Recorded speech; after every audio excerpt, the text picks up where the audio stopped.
Ini alasan mengapa Jay Itzes masih berpeluang besar bermain di Serie A, meskipun Venezia terkena comeback dan gagal promosi otomatis.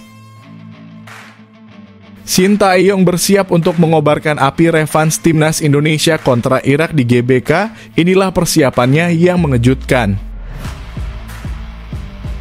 PSSI ungkap strategi top pasca kegagalan di Olimpiade 2024. Apa target Indonesia di laga melawan Irak dan Filipina? Wow!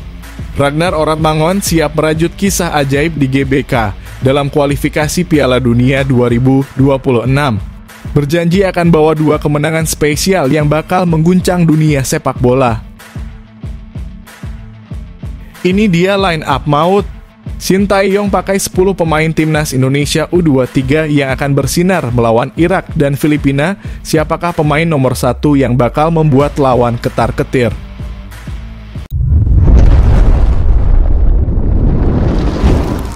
Sebelumnya mohon subscribe channel ini dulu supaya nggak ketinggalan berita terupdate timnas Indonesia. Ini alasan mengapa Jay Itzes masih berpeluang besar bermain di Serie A, meskipun Venezia terkena comeback dan gagal promosi otomatis. Jay Itzes, pemain timnas Indonesia, kembali mencetak gol untuk Venezia, tetapi timnya gagal meraih kemenangan dalam pertandingan pamungkas Serie B. Meskipun mereka unggul lebih dulu di babak pertama saat bertandang ke markas Spezia, gol tandukan Jay Itzes di menit 17 tidak cukup untuk mempertahankan keunggulan.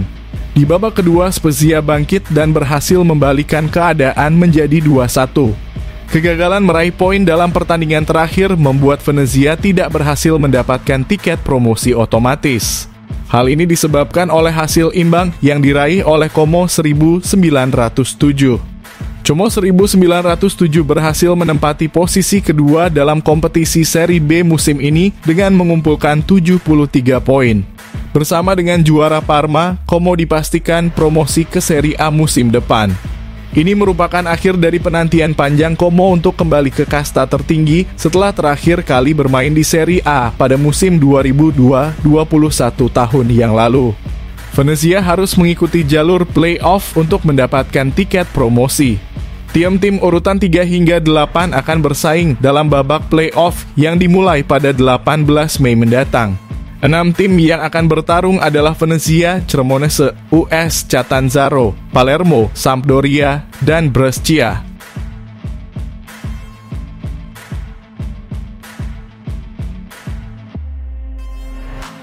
Shin Tae-yong bersiap untuk mengobarkan api revanse timnas Indonesia kontra Irak di GBK. Inilah persiapannya yang mengejutkan. Merupakan Olimpiade Paris 2024, sekarang saatnya fokus pada persiapan timnas Indonesia untuk kualifikasi Piala Dunia 2026 yang merupakan ajang yang lebih bergengsi. Shin Tae-yong sekarang hanya memiliki kurang dari sebulan untuk persiapan lanjutan kualifikasi Piala Dunia 2026 tersebut.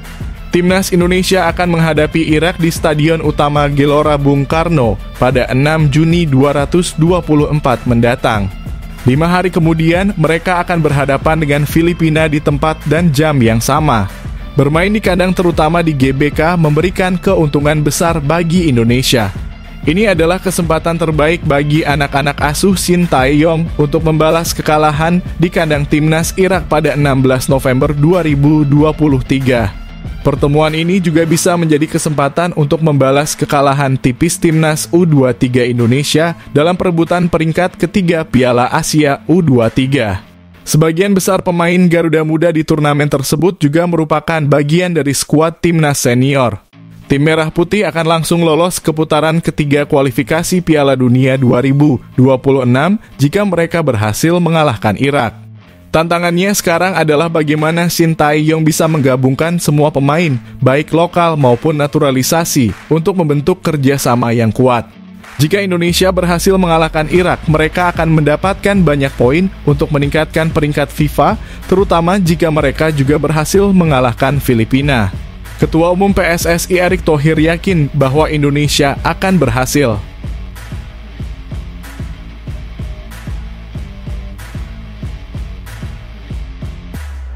Ini dia rencana tersembunyi Jay Itzes. Timnas Indonesia siap gempur putaran kedua kualifikasi Piala Dunia 2026 dengan strategi mautnya bisa bikin lawan gemetar. Jay Itzes, bek andalan timnas, optimis dapat membantu tim Garuda memperoleh tiket lolos dari grup F putaran kedua kualifikasi Piala Dunia 2026 zona Asia. Saat ini peluang timnas Indonesia untuk melaju ke putaran ketiga semakin terbuka karena mereka menduduki peringkat kedua di klasemen grup F dengan 7 poin. Jay Itzes memiliki ambisi pribadi untuk membawa timnya menduduki puncak klasemen atau setidaknya memastikan posisi runner-up agar mereka bisa melangkah ke putaran ketiga. Menurut Jay Itzes, peluang timnas Indonesia untuk lolos sangat terbuka. Mereka hanya perlu meraih satu kemenangan untuk mengamankan peringkat kedua. Meski demikian, Jay Itzes ingin memenangkan kedua pertandingan tersebut untuk memastikan posisi timnya. Secara teori, kalau bisa menang salah satu dari dua pertandingan itu, posisi kita sudah aman. Namun saya ingin memenangkan semuanya, ujar Jay Itzes. Dengan situasi yang menguntungkan ini, timnas Indonesia memiliki modal penting untuk mengamankan dua pertandingan tersebut. Jay menegaskan bahwa timnas Indonesia memiliki tujuan bersama untuk melangkah ke fase berikutnya. Namun, Jay juga menyadari bahwa mereka tidak boleh lengah karena perubahan situasi bisa terjadi. Oleh karena itu, target mereka adalah melanjutkan perjuangan ke babak berikutnya dan memenangkan semua pertandingan. Yang jelas, target kami bersama timnas Indonesia adalah bisa melanjutkan perjuangan ke ronde berikutnya dan memenangkan semua pertandingan, tegas Itzes.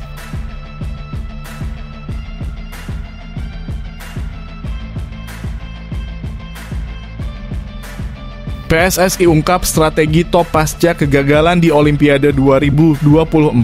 Apa target Indonesia di laga melawan Irak dan Filipina?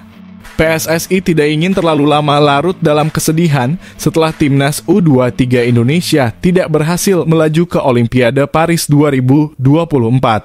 Arya Sinulinga selaku anggota Komite Eksekutif PSSI mengisyaratkan hal ini. Sekarang fokus PSSI beralih ke dua pertandingan tersisa timnas Indonesia di putaran kedua kualifikasi Piala Dunia 2026 zona Asia. Menurut jadwal, timnas Indonesia akan menghadapi Irak dan Filipina di Stadion Utama Gelora Bung Karno. Timnas Indonesia saat ini berada di peringkat kedua klasemen grup dengan 7 poin. Menurut Arya Sinulinga, penting bagi timnas Indonesia untuk meraih kemenangan melawan Irak dan Filipina, agar dapat mempertahankan peluang mereka untuk melaju ke putaran ketiga kualifikasi Piala Dunia 2026 dan secara otomatis lolos ke Piala Asia 2027. Selain itu, kenaikan ranking FIFA Timnas Indonesia juga merupakan target. Arya Sinulinga berharap Timnas Indonesia dapat masuk ke dalam 100 besar peringkat FIFA dan bahkan mencapai peringkat 70 besar. Menurutnya, kemenangan melawan Irak dan Filipina dapat membantu timnas Indonesia meraih tujuan tersebut. Ini adalah tahapan penting dalam perjalanan timnas Indonesia. Arya Sinulinga mengungkapkan pertanyaan penting, sekarang kita sudah mencapai tingkat ini, jadi apa target selanjutnya kita?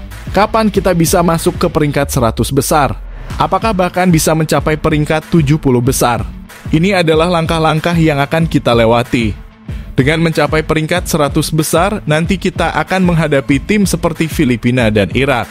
Jika kita bisa menang, maka peringkat kita akan naik dan perbedaannya akan besar. Kemudian kita akan melanjutkan ke putaran ketiga kualifikasi Piala Dunia yang akan memberikan nilai yang lebih tinggi lagi, jelas Arya Sinulinga.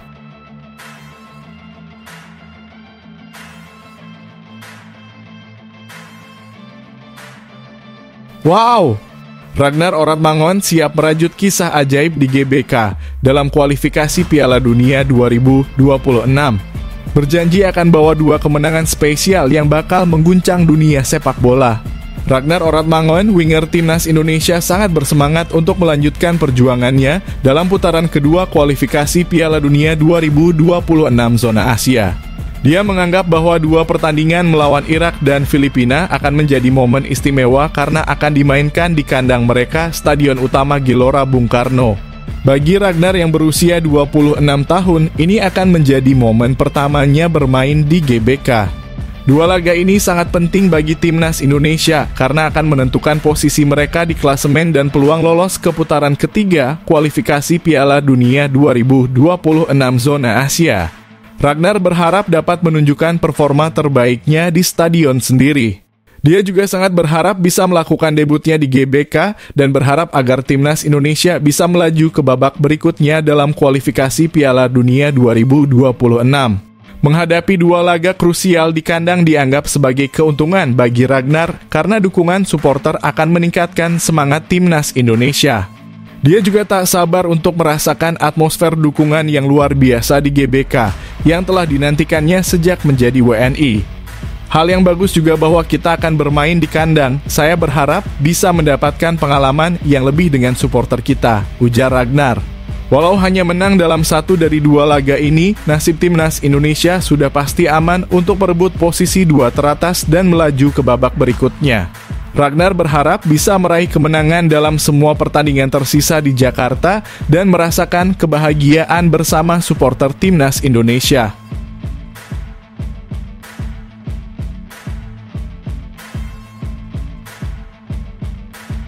Ini dia Linaut Maut.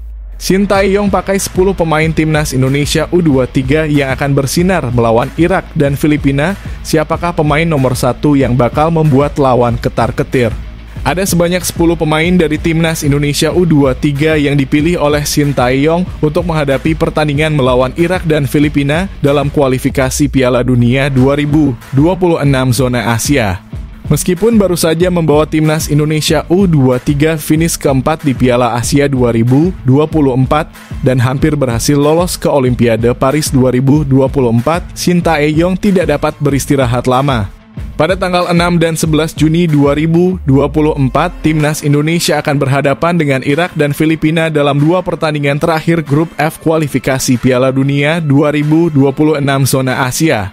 Timnas Indonesia hanya perlu meraih satu kemenangan dari dua pertandingan tersisa untuk memastikan tempat mereka di babak ketiga kualifikasi Piala Dunia 2026 zona Asia. Untuk menghadapi Irak dan Filipina, Shin Tae-yong diperkirakan akan memanggil 25 pemain mengacu pada 4 pertandingan sebelumnya. Dari 25 pemain tersebut, diprediksi bahwa 10 diantaranya adalah pemain yang berlaga di Piala Asia U23. Siapa saja mereka? Adi Satrio. Meskipun menjadi kiper cadangan, Adi Satrio sangat diandalkan saat Hernando Ari tidak bisa bermain. Witan Sulaiman kembali menunjukkan performa terbaiknya seperti di Piala AFF tahun 2020. Witan Sulaiman menjadi ancaman serius bagi lawan dengan keterampilan briliannya. Marcelino Ferdinand dengan usia yang masih muda, Marcelino Ferdinand menjadi aset penting bagi sepak bola Indonesia. Ivar Jenner, kehadiran Ivar Jenner sangat dinantikan untuk melihat kolaborasinya dengan Tom Haye dari SC Heerenveen. Rafael Struijk merupakan penyerang terbaik saat ini dengan gerakan yang membantu rekan-rekan setimnya mencetak gol. Justin Hubner, bek yang sangat dibutuhkan dengan kualitasnya, yang terus meningkat bermain untuk Cerezo Osaka di Liga 1 Jepang. Rizky Ridho sulit digeser dari starting line up dalam pola taktik 3-4-3 milik Shin Tae-yong. Hernando Ari tetap menjadi kiper terbaik di Indonesia dengan refleks dan posisi yang luar biasa. Muhammad Ferrari tampil gemilang di Piala Asia U23. Ferrari memiliki potensi untuk masuk ke tim senior. Nathan Chuaon, pemain serba bisa yang dapat dimainkan di berbagai posisi, mulai dari bek tengah hingga gelandang sentral.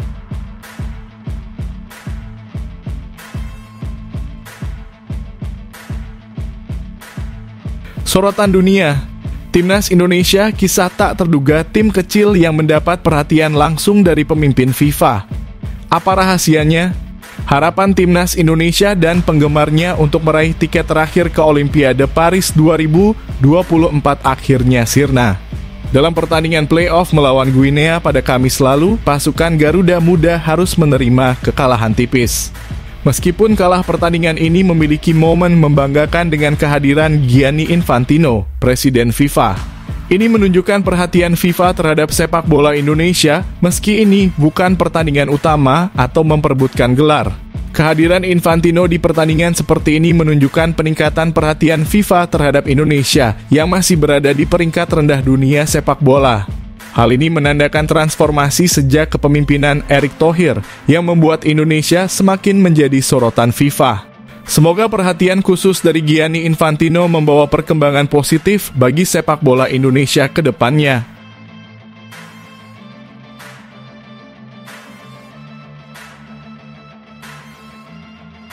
Eksklusif, Timnas Indonesia U20 siap meledakan Toulon 2024 di Prancis. Berita terkini yang bikin dunia sepak bola heboh. Timnas Indonesia U20 telah dikonfirmasi resmi akan berpartisipasi dalam Tournoi Maurice Ravelot yang juga dikenal sebagai Turnamen Toulon 2024. Pengumuman tersebut datang dari akun resmi mereka @Tournoi M Ravelot. Menggantikan timnas Mesir yang tidak dapat berpartisipasi dalam edisi ke-50 Maurice Ravelot Tournament, kami dengan bangga menyambut kedatangan Indonesia, tulis akun @Tournoi M Ravelot sambil menampilkan foto Marcelino Ferdinand. Turnamen ini akan berlangsung dari 3 hingga 16 Juni 2024 dengan 10 negara berpartisipasi. Negara-negara ini dibagi menjadi 2 grup masing-masing terdiri dari 5 negara. Grup A terdiri dari Arab Saudi, Pantai Gading, Prancis, Meksiko, dan Korea Selatan. Sementara Indonesia berada di grup B bersama Ukraina, Italia, Jepang, dan Panama. Bagi Indonesia, ini adalah penampilan ketiga mereka dalam turnamen yang seringkali menjadi panggung bagi bakat-bakat sepak bola muda yang menjanjikan. Pada edisi pertama pada tahun 2017, Timnas Indonesia U19 berada di grup C bersama Republik Ceko, Skotlandia, dan Brasil. Pada edisi tersebut, Timnas Indonesia U19 kalah dari Brasil, kalah dari Republik Ceko, dan kalah dari Skotlandia. Penampilan kedua Timnas Indonesia U19 terjadi pada edisi 2022. Di bawah bimbingan asisten pelatih Shin Tae-yong Zenan Radonjic, Timnas Indonesia U19 menempati peringkat ketiga di grup B. Mereka kalah dari Venezuela, kalah dari Meksiko, tetapi menang atas Ghana. Untuk edisi kali ini, Timnas Indonesia U20 turun di turnamen Toulon 2024 sebagai bagian dari persiapan mereka untuk kualifikasi Piala Asia U20 2025. Setelah turnamen ini, mereka akan langsung bersiap untuk Piala AFF U19 2024 yang akan diselenggarakan di Stadion Gelora Bung Tomo pada 17 hingga 29 Juli 2024.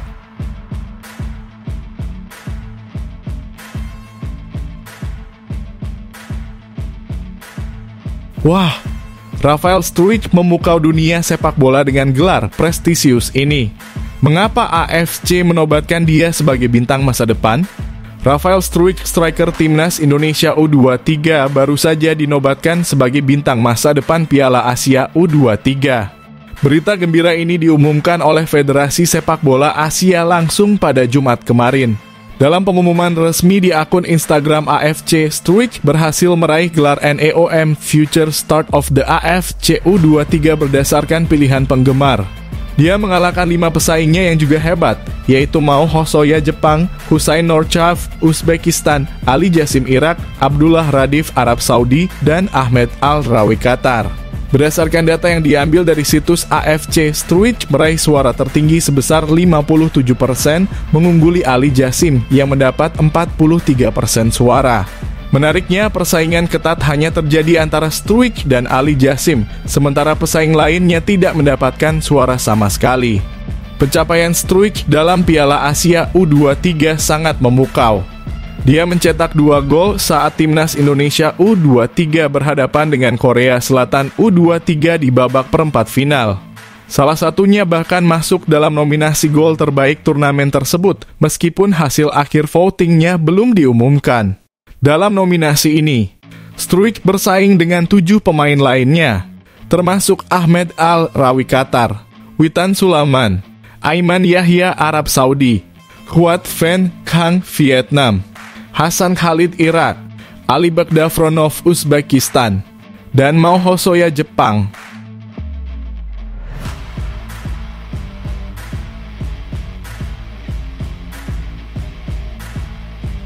Skandal heboh. Momok Timnas Indonesia disanksi Federasi Vietnam karena komentar kontroversial terhadap wasit. Apa yang terjadi di balik layar? Pemain yang menjadi momok bagi timnas Indonesia di kualifikasi Piala Dunia 2022, Phu Phan Thanh dihukum oleh Federasi Vietnam setelah mengkritik wasit dalam pertandingan V-League. Phu Phan Thanh adalah pemain yang menyebabkan penderitaan bagi Indonesia di kualifikasi Piala Dunia 2022 dengan mencetak 1 gol saat Indonesia kalah dari timnas Vietnam. Saat itu Phan Thanh merupakan pilihan utama pelatih Park Hang-seo. Namun kini reputasi baik Phu Phan Thanh ternodai di Liga Vietnam setelah dilarang bermain akibat menghina wasit. Phan Thanh mendapat peringatan keras dari wasit Le Phu Linh saat pertandingan CAHN melawan KNK Quang Nam pada Rabu lalu. Dia melakukan pelanggaran terhadap Xuan Tu untuk menghentikan serangan balik cepat Quang Nam yang berujung pada penalti yang diberikan wasit Le Phu Linh karena Phan Thanh menarik baju Xuan Tu. Tidak setuju dengan keputusan wasit, Phan Thanh bereaksi keras dan mengucapkan kata-kata yang tidak pantas kepada wasit Phu Linh. Demikian dilaporkan media Vietnam. Akibat insiden tersebut, Phan Thanh akhirnya dikeluarkan dari lapangan dengan kartu merah pada menit ke-65. CAHN akhirnya kalah dari tuan rumah Quang Nam, menurunkan mereka ke peringkat 4 klasemen. Pada 10 Mei 2024, Komite Disiplin VFF mengumumkan hukuman bagi bek timnas Vietnam tersebut. Bek CAHN didenda 10 juta VND dan diskors untuk 3 pertandingan berikutnya di V-League karena perilaku kasar dan tidak hormat terhadap wasit, tulis Tien Pohong. Dengan demikian, Phan Thanh akan absen dalam pertandingan melawan Can Hoa, Bechamex Binh Duong, dan Ho Chi Minh City. Hukuman ini merupakan kerugian besar bagi tim juara bertahan Liga Vietnam. Phan Thanh merupakan pemain kunci CAHN sejak bergabung pada tahun 2023 dan telah mencetak 2 gol dalam 17 pertandingan musim ini. Insiden ini juga menjadi peringatan bagi sepak bola Vietnam menjelang Piala AFF 2024. Vietnam harus meningkatkan pengawasan dalam kompetisi lokal agar perilaku buruk pemain tidak merembet ke laga internasional. AFF juga sedang mempertimbangkan penggunaan VAR pada ASEAN Championship 2024 mendatang untuk membantu meningkatkan keputusan wasit.